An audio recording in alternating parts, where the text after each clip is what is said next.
Good morning and welcome to the Core Connection. I'm Mira Rubin here with you on Enlightened World Network. And today's topic is overcoming versus managing. And this is particularly in the context of anxiety or depression or challenges in life. And so we're going to talk about that in a little bit and what it looks like to move into a state of wholeness. So before we get started though, let's take a moment to get present and just sort of bring ourselves here right now. Lots going on over here. So I want to bring myself to be able to be in full connection with you. So let's take a deep breath in through our nose. Hold it and imagine clear, crisp oxygen just flowing into your lungs and into your bloodstream and your cells and nourishing your organs and all of your being. And as you exhale, exhale any tension, any stress. And now let's take another deep breath in through your nose. And this time, imagine sparkling white light coursing through every molecule of your being, lighting you up inside and moving into the world beyond as we share electrons and molecules with the outside world to connect us universally. And now let's just gently press our palms together and really, really, really softly sort of tickle your fingers against your palms and feel how delicious that is. And just let's be present to the delight of being physical. There are everything that we experience through the vehicle of our bodies. So many of us have a hostile relationship with our bodies without realizing that that is the vehicle through which we experience all of life. So let's see if we can presence ourselves to the pleasure of that too, in the midst of everything else. We kind of take our bodies for granted. So that's not even the topic for today. I was talking to somebody over the past day or so who is struggling with uh, severe depression, anxiety, suicidal thinking. And I actually have spoken to a couple people over the past few days that are really deeply, deeply wrestling with a sense of hopelessness around being able to be normal. And so there was this conversation about being normal, and I'm going to use that, I think, as a topic for tomorrow. But what I want to address today is this idea of, or making the distinction between managing our our symptoms, managing our anxiety or depression or fear, managing that versus overcoming it or transcending it. And this person was asking me if I thought it was possible to overcome these issues or if it's a case of managing. And rather than a conversation of either or, I think it becomes more a conversation of both and. And I want to say good morning to everybody. I'm hoping that you're here. I want to thank everybody who is here for joining me this morning, and I hope you'll participate in this conversation because so many of us wrestle with really difficult emotions, and there's a sense of despair that can set in when you see the same, what looks like the same issues arising over and over and over again, and feeling like you don't know if it's ever going to be different or if you'll ever be normal. And I want to address the expectation around normalcy without diving into that whole concept because that's going to be fodder for tomorrow.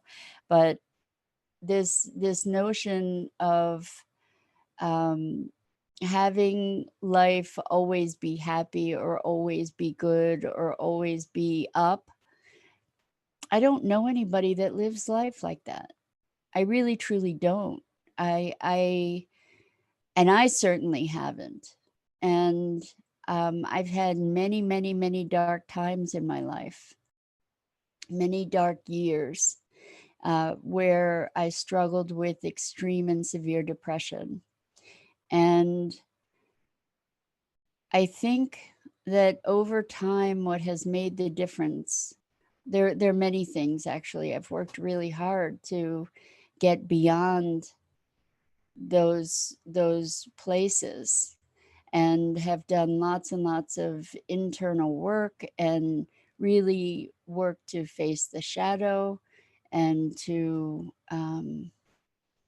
release a lot of the patterns, because it's true that depression, anxiety, fear, these are patterned states of body and mind and heart, body, heart, and mind.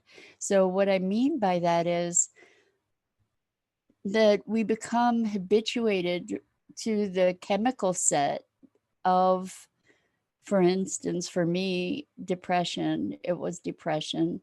And it was a very familiar baseline state. And along with the experience of those emotions, there were certain chemical balances in my body. And that's why people find success with medication sometimes, because the medication is shifting the physiology. The medication is uh, shifting the chemical balances in the body, and that has an impact of shifting the experience. Now, we also can shift the experience to shift the chemical balance. And there are other things that come into play, for instance, like what we eat and what we're feeding ourselves, and the health of our gut, believe it or not, has a huge impact on our emotions and our mental state, because of the chemistry that is generated from toxicity in the gut. It impacts our neural pathways even. So there are lots of different aspects to this notion of managing these states versus overcoming them. And if you guys are, I would really appreciate it if somebody would put a comment in so that I know that you actually are, that I'm actually able to see comments. I'm here on Restream, and usually I can see the comments, but I haven't seen anything yet today. So if you could say good morning, I would be so thrilled, just to know that I want you to know I'm not ignoring your comments. Anyway, so I think that part of moving to the other side of these states that are can be so deeply oppressive is a management feature. So there are dietary choices that you can make that can support you. There are supplemental choices that you can make to support you. Like I have a very different eating. Oh, thank you so much, Michelle. I really appreciate you telling me that you're here. Good morning. And now I know that if there are comments, I can see them. Thank you very much for that. And welcome to everybody else. And good morning, Dido. Thank you also for chiming in. So I know that you guys are here and I can see you. So we're talking about managing versus overcoming or healing or transcending difficult states like ongoing anxiety or depression or fear or even suicidal thinking. And what I'm aware of is that the answer resides on multiple levels. I think we do need to take action to manage our ourselves. And in managing ourselves, we also get to heal and transcend a lot of the experience. So what do I mean by managing ourselves? Well, one is dietary choices, believe it or not, can have a huge impact on your emotions, particularly anxiety and depression, because when we have food sensitivities, it puts our body into a state of emergency, and that can show up with physiological anxiety. It can show up with heart palpitations. It can show up with a physiology that we will name anxiety, which is can be really extreme. So by eating an organic diet. Good morning, Christina. Thank you so much for being here. Um, we can, if we eat organic, we eliminate a lot of the toxicity in our food. If for some people, myself, for instance, I'm gluten intolerant, and when I eat gluten, it has not only a physical impact on me, but it has an emotional impact on me. Like I get thrown into a less than resourceful place. So physically, that we get to manage certain things that can impact us, and in managing those things, when we're able to manage them effectively, it overcomes some of the uncomfortable, difficult emotions, because we don't have them anymore because the chemical set is different. Okay, so that's one way that we can manage ourselves. Another way that we can manage ourselves is by becoming more conscious of our thinking and our self-talk and shifting that. And I put that under the category of management, because as we shift our language and our internal running commentary, then we also shift our experience. So I've talked a bunch about the transformative power of language, but a simple example is when we're feeling overwhelmed with all the things we have to do. I have to do this, I have to do that, I don't have enough time, and on and on and on. Shifting from I have to do to I get to do creates a real shift in experience, and therefore it shifts physiology, and therefore it has potential to be relieving some of the stress and anxiety around the overwhelming list of to-dos that we might have. We can also take that to another level, where we can say, I'm blessed to do this thing. And if you can connect to that blessing state, then it also shifts your physiology, it shifts your perception, it shifts the experience of the anxiety, or the fear. We also can shift, and this is all under the managing and maintaining umbrella. We also can practice gratitude. Practicing gratitude, not just as a recitation where we say, I'm grateful for this, I'm grateful for that, but actually connect to truly being grateful for the blessings that we have, which we often take for granted, like being able to breathe, for instance. I've grown up with asthma, so for me, to be able to breathe and take a deep breath, that's a constant source of gratitude for me, or a constant opportunity for gratitude. Christina says, with food, it's also interesting note that as we head into season changes, autumn can bring a general inflammation to the body. So great, Christina. This is also getting back to the physiological management.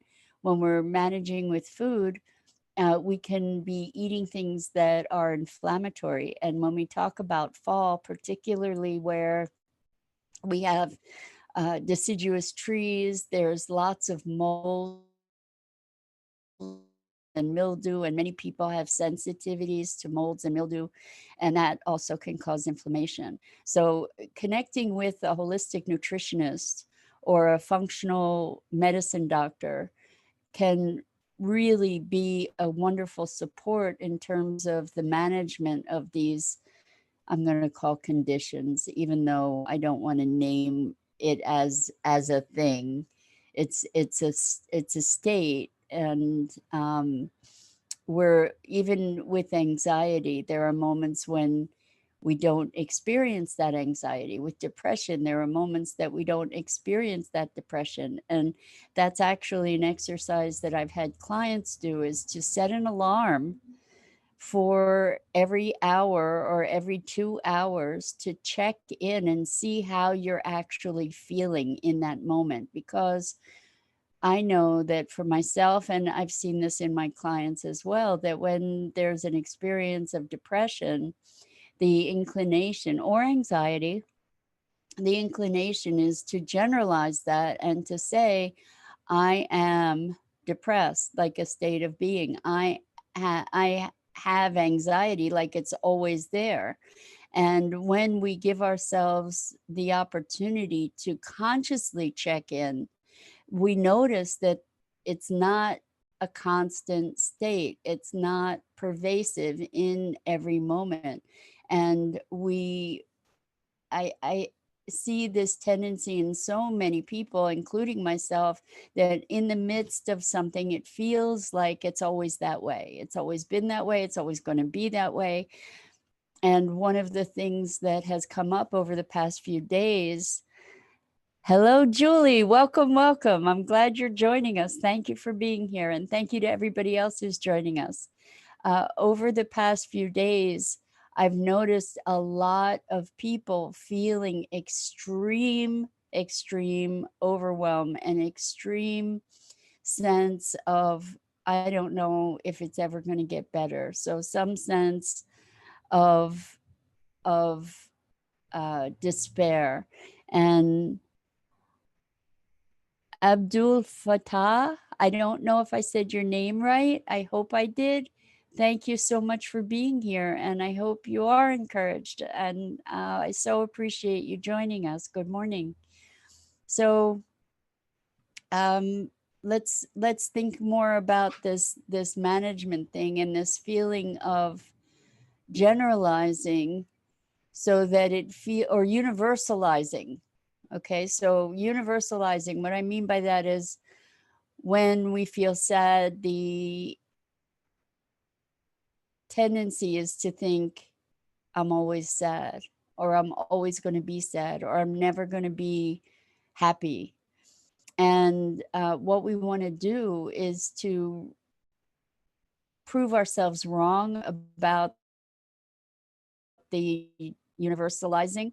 And by setting an alarm to check in, you can do that. So I had someone who was telling me that they were always, whenever I hear the word always, it's always a red flag.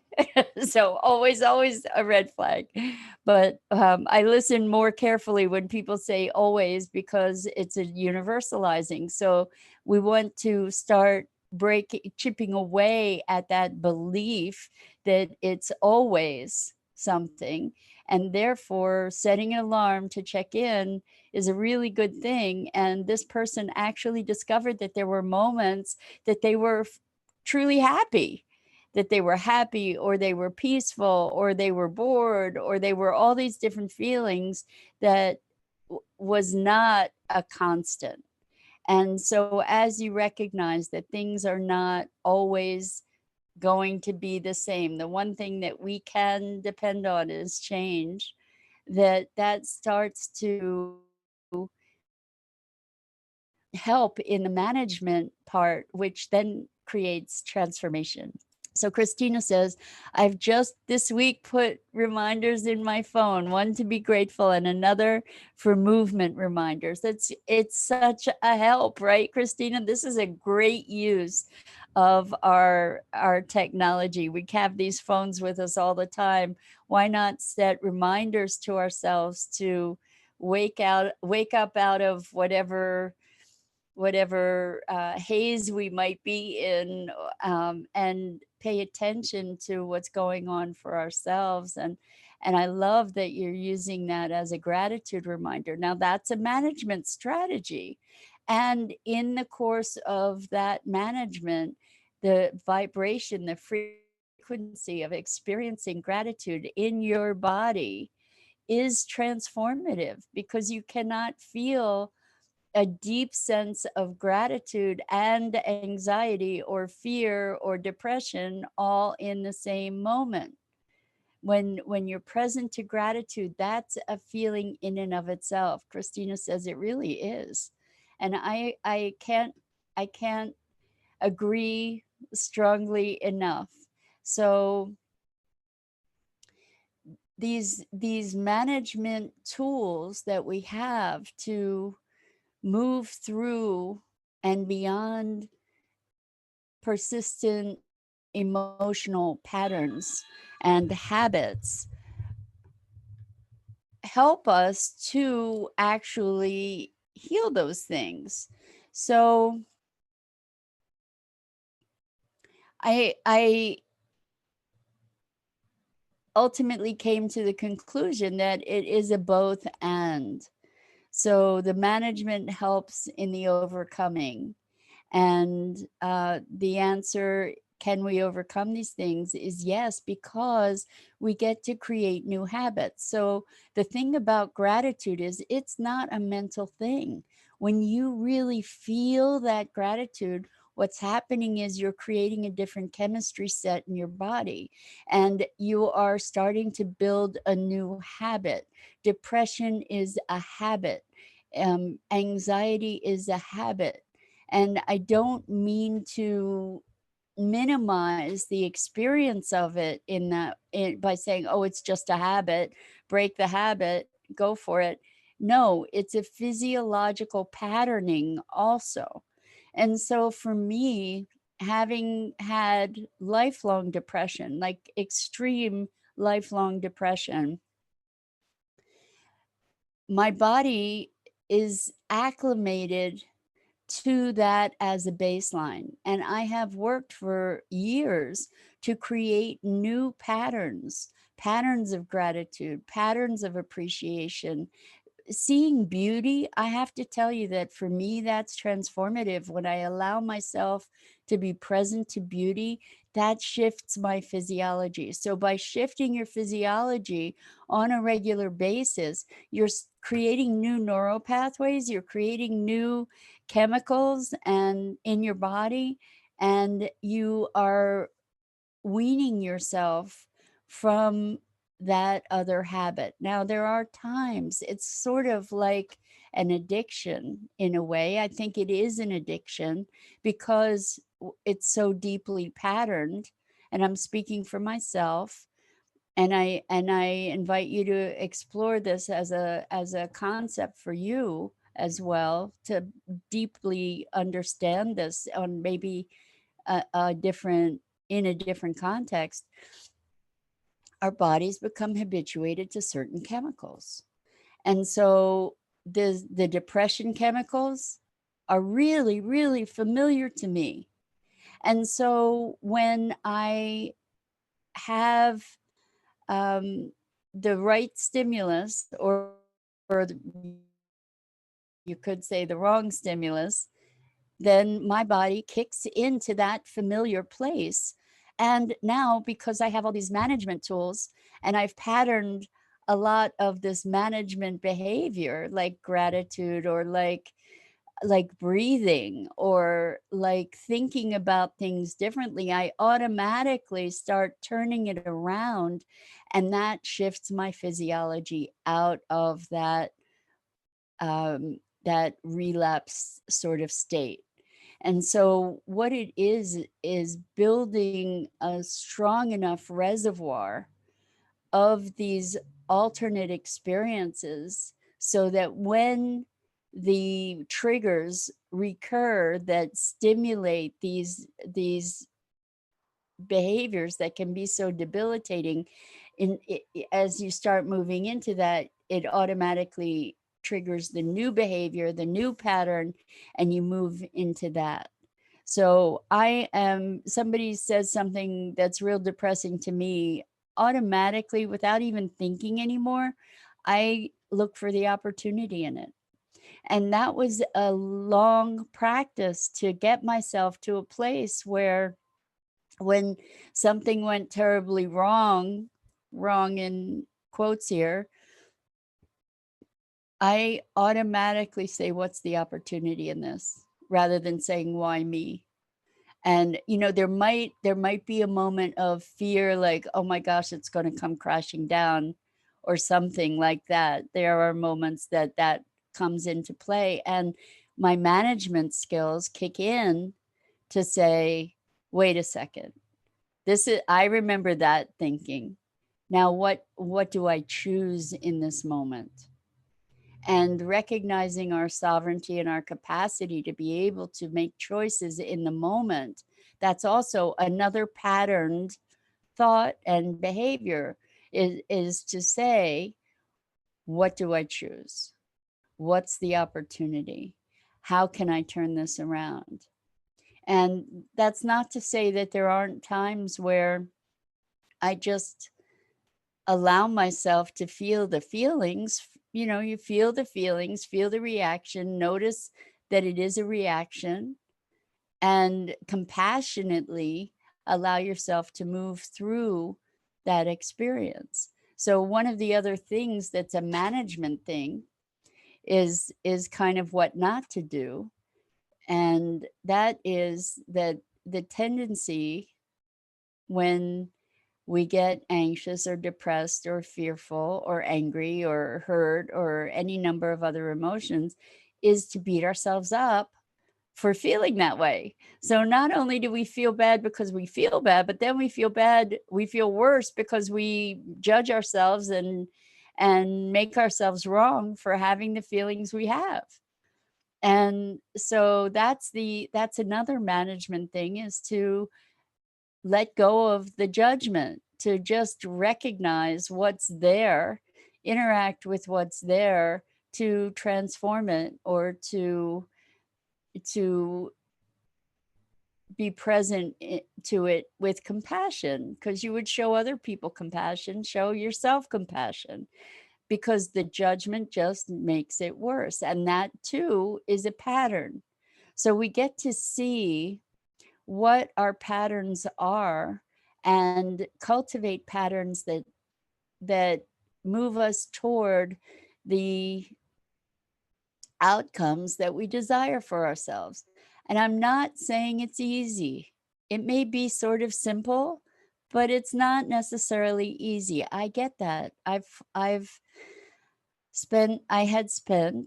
spent lots and lots of years struggling, and I spent lots of time suffering. And what I realize is that as I pattern myself into recognizing the choice that I have, then I choose not to suffer, and I choose not to struggle, and I choose to be more compassionate to myself. And as I'm able to be more compassionate to myself, I'm also able to be more compassionate to others. And I'm also able to be more free within myself. So, are you guys finding this helpful? Are there any new insights that you've heard here that you feel like you can apply in your life? Because I think when we realize that depression and anxiety and fear is a pattern or a habit, and we don't judge it as a habit, we just recognize that it's a habit because we have this sort of chemical physiology or proclivity to move back into this place over and over because it's familiar. Then I think, at least for me and for the people that I'm working with, that I'm having these conversations with, the experience seems to be, oh, it's a habit. If it's a habit, I can break a habit, or I can create a new habit. And it's not that that is transformational talk, it's actually fact. And habits are mental, emotional, and physiological. And some habits are harder to break than others. But if we recognize that it's only a habit, then we can manage it and thereby transform it with different habits, different patterns that we deliberately program into ourselves, that we deliberately practice. And just going back to the idea of the phone, that's a really good way, setting an alarm every couple hours, every hour, maybe even every 15 minutes to check in and make a choice in that moment to feel something, feel what's there, and then feel something different, if it more uplifting. And Dido says, it's very freeing for me to realize that anxiety and fear are habits. Yes. And not to minimize it, but it is a habit. And there are certain habitual ways of thinking, like beating ourselves up. That's a habit. And I realized actually when I was growing up, I had a lot of negative messaging. And when I went away to college, the folks that were giving me the negative messaging weren't there, but I had already incorporated it and I gave myself that negative messaging all the time. Self-hatred, self-criticism, self-judgment, on and on and on and on. I was always there talking to myself and telling myself how terrible I was. And shifting that habit shifts our experience as well. So gratitude is one way where we can shift the experience of all that negativity and create new physiological patterns. And as we strengthen those new physiological, mental, and emotional patterns, then we can, here's how it goes.